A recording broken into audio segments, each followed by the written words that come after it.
Trouble in Mind is a play within a play by one of the greatest playwrights ever to write, the wonderful Miss Alice Childress, okay? It's set in the 1950s, New York scene, and it revolves around the protagonist, Ledger-Enquirer. Theater always makes me feel this way. It's the first day of rehearsal, and she is greeted with other actors. But she's also greeted by a director who is not so experienced. Good morning. So, and the play that they're doing happens to be a very sensitive topic play. Now, where the critical issue comes in is the script that they're doing.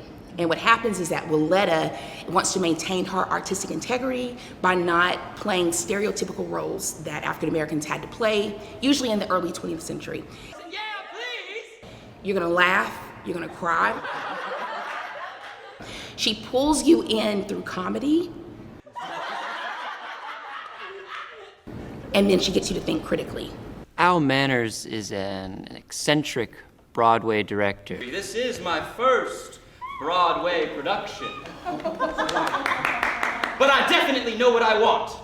And the amazing thing that Alice Childress does is present these characters in a way that makes you not hate them, nor love them, but just understand them. Yeah. Oh, honey, babe. Oh, honey, babe.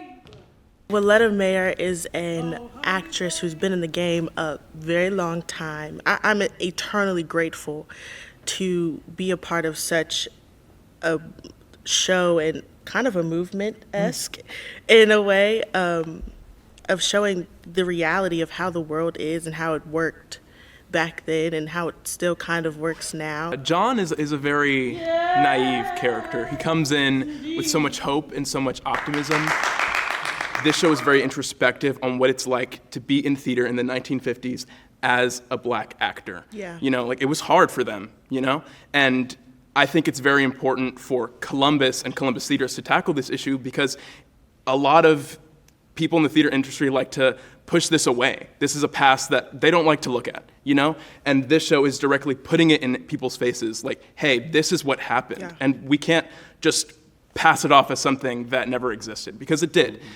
And I really just hope the storytelling comes across and that somebody walks away and they're like, they have a new outlook of the world and how maybe they act themselves. One of my favorite things that I found out about Alice is that she said no to this show being put on Broadway when it was originally supposed to 40 years ago because they wanted to change her authenticity, and she said no. She wasn't gonna let her true voice be shut down and taken away from her, and I think that's what motivates me now as an actor.